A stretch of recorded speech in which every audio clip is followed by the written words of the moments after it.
Assalamualaikum warahmatullahi wabarakatuh. Salam sejahtera untuk kita semua. Selamat pagi, selamat siang, selamat sore, selamat malam. Tetap semangat untuk selalu belajar. Belajar tanpa batas, berbagi tanpa pilih kelas. Yuk kita simak videonya sampai habis. Oke.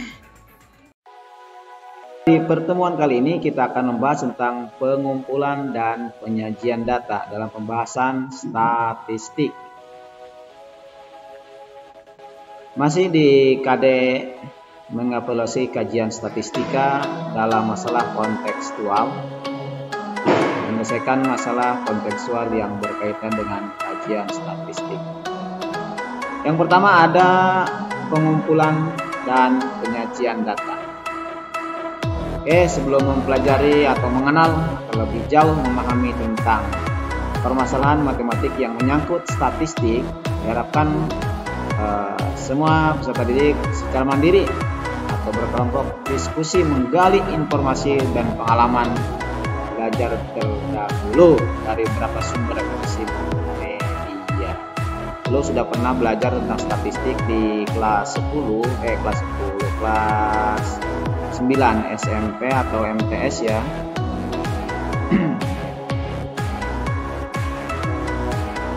Data merupakan keterangan-keterangan dari objek-objek yang diamati. Jadi makin lengkap data-data yang dikumpulkan biasanya makin baik dan makin memperkuat kesimpulan dan analisis yang dihasilkan. Nah, dari segi bentuknya, data dapat dibedakan menjadi dua. Yang pertama ada data kuantitatif, ada data kualitatif, sehingga dalam skripsi biasanya pemilihannya apa, mau skripsi kuantitatif atau kualitatif. Ini ya biasanya yang anak-anak kuliahan biasa pilihannya ada dua, kuantitatif dan kualitatif. Apa sih kuantitatif? Kuantitatif yaitu data yang berbentuk bilangan, misalnya data tentang ukuran, tinggi badan, data tentang upah buruh, dan lain-lain. Dari data kuantitatif dibedakan menjadi dua. Yang pertama ada data diskrit, yang kedua ada data kontinu. Data diskrit apa sih? Yaitu data yang diperoleh dari hasil mencacah atau membilang. Misalnya data tentang banyak siswa di kelas 12. Sedangkan data kontinu yaitu data yang diperoleh dari hasil mengukur.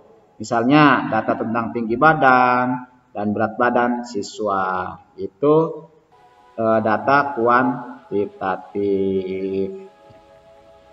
Kemudian data kuantitatif apa sih? Data kualitatif apa sih? Data kualitatif itu yaitu data apa? Data yang tidak berbentuk bilangan, berarti kebalikan dari kuantitatif. Jadi kualitatif itu data yang tidak berbentuk bilangan. Misalnya data tentang pekerjaan orang tua, gitu ya. Kemudian tentang mutu barang, apakah kualitas sheetnya tinggi, sedang, rendah. Nah, ini yang disebut dengan data kualitatif. Itu ya. Jadi kita bisa membedakan mana data kuantitatif, mana data kualitatif. Dalam pengumpulan data dan dalam penyajian data ada istilah populasi dan sampel. Dalam bahasa Inggris ya, biasanya diambil dari yang digunakan udah di bahasa Indonesia kan. Populasi apa sih?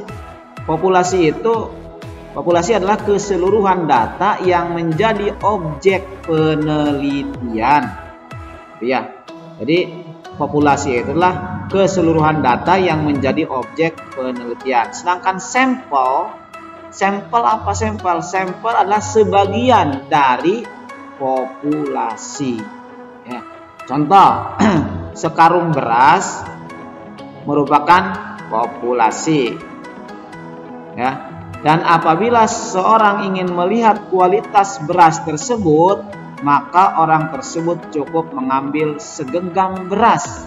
Nah, segenggam beras inilah yang merupakan sampel. Itu ya. Arti contoh. Sampel dalam bahasa Inggris sampel. Sample, contoh. Oke, Kemudian dalam pengumpulan data ada beberapa macam pengumpulan data. Yang pertama ada penelitian lapangan, ya. Penelitian lapangan itu atau pengamatan lapangan atau observasi. Pengumpulan data dilakukan langsung, ya, mengadakan penelitian ke lapangan atau laboratorium terhadap suatu objek penelitian. Yang kedua ada wawancara atau interview. Jadi untuk mengumpulkan data itu bisa wawancara atau interview, ya. Pengumpulan data dilakukan dengan wawancara langsung kepada objek atau kepada orang yang mengetahui persoalan objek. Nah, pengumpulan data dilakukan dengan menggunakan daftar isian atau suatu daftar pertanyaan yang telah disiapkan dan disusun oleh peneliti sedemikian rupa sehingga nantinya didapatkan jawaban. Atau isian yang dikehendaki. Yang ketiga, untuk pengumpulan data dengan menggunakan angket atau kuesioner, ya. Angketnya dibagikan kemudian diisi oleh si penerima, ya. Kemudian yang terakhir ada untuk pengumpulan data itu dengan media cetak atau elektronik atau internet. Dengan multi digital saat ini bisa dengan cara mengumpulkannya melalui media cetak atau internet, ya. Kemudian dalam penyajian data dapat disajikan dalam bentuk daftar tabel, ya, tabel atau gambar. Nah, gambar meliputi kartogram atau peta dan diagram. Maksudnya dari penyajian data adalah untuk mempermudah membaca data. Jadi untuk mempermudah membaca data itu ditampilkan dengan diagram. Seringnya kita kalau lihat ke sekolah-sekolah atau ke desa-desa itu ada tabel, ada diagram yang ditempel biasanya. Contoh misalkan data penduduk desa Ciparasi tahun 2020, 2021, 2022 sampai 2000, misalkan sekarang 2022, ya. Itu jumlah penduduk tiap tahun meningkat atau menurun, gitu, ya. Ini ditampilkan atau ditempel biasanya dengan menggunakan diagram. Rata-rata diagram batang atau diagram Cartesius. Kemudian contoh misalkan pada dasarnya untuk membuat diagram lingkaran biasa berbentuk derajat maupun dalam bentuk persen semuanya sama, yang membedakan hanya dalam penyajian angka, ya, dalam diagram lingkaran. Sedangkan cara membuat perbandingan daerah untuk masing-masing data sama, yaitu nilai yang ditanyakan berapa banyaknya data dikali, dan kalau ditanyakan dengan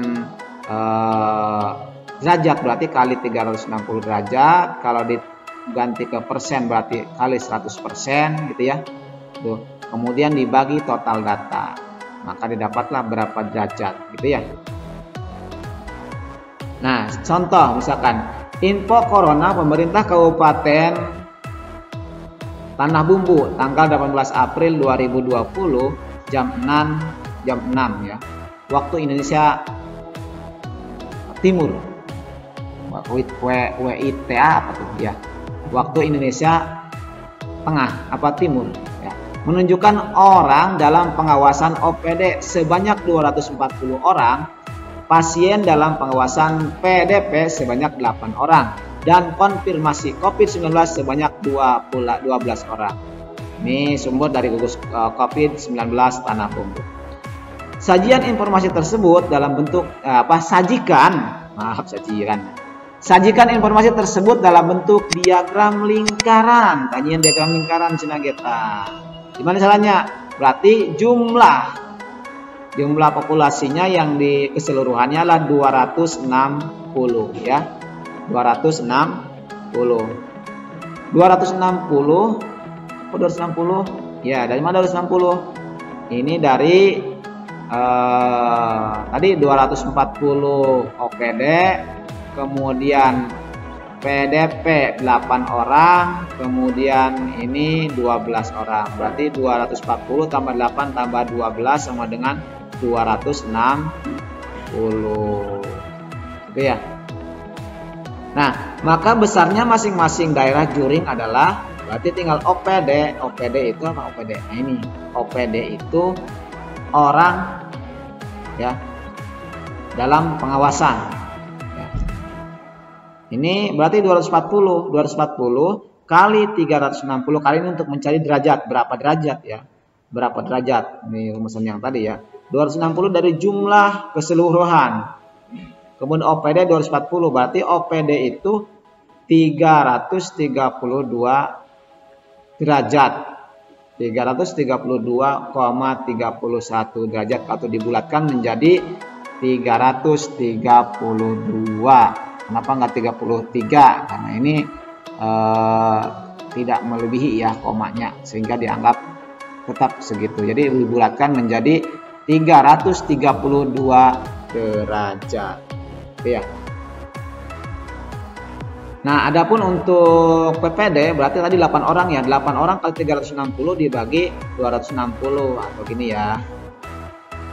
8 kali 36 dibagi 26 ya. Atau diperkecil juga boleh ya. Hasilnya adalah 8 derajat, 08 derajat atau 11 derajat dibulatkan ya. Kemudian yang positif COVID ada 12 orang. Berarti 12 orang kali 360 atau 36 ya dibagi 26. Jadi hasilnya adalah 16 derajat. Ini kalau dalam bentuk derajat. Bagaimana Pak kalau dalam bentuk diagram lingkaran? Lingkaran ya, ini lingkaran ya. Nah, ini kalau kita buatnya begini ya. Tadi yang 11 orang yang ini, berarti yang 32 derajat itu yang ini. Ya. Yang 17 derajat yang ini nih, yang COVID ya, yang merah. Kemudian yang 11 derajat yang ini. Oke. Oke, asik, mudah dan menyenangkan. Oke, jika diminta diagram lingkaran dalam bentuk persen, berarti tinggal kalikan saja tadi ya. Saya bilang tinggal kalikan dengan 100%. Ininya yang tadi OPD 240, jumlahnya 260 sama 260 ya.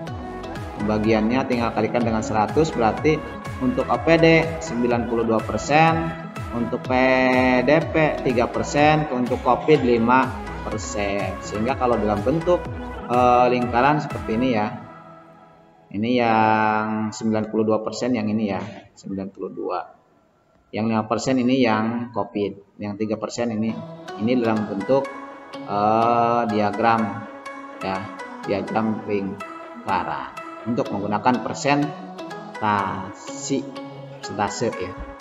Nah, jika diminta dalam angka udah langsung aja. Kalau angka dalam diagram lingkaran berarti angka tinggal ini aja ya.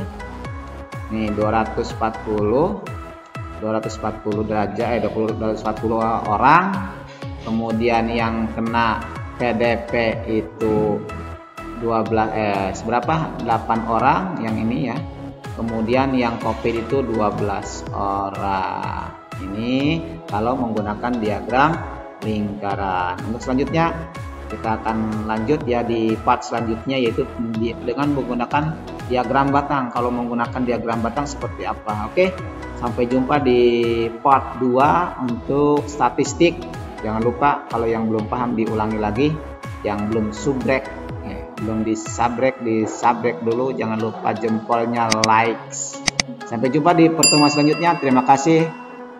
Semoga kita selalu diberikan kesehatan dan dimudahkan dengan segala urusan kita. Terima kasih. Assalamualaikum warahmatullahi wabarakatuh. Matematika asik dan menyenangkan.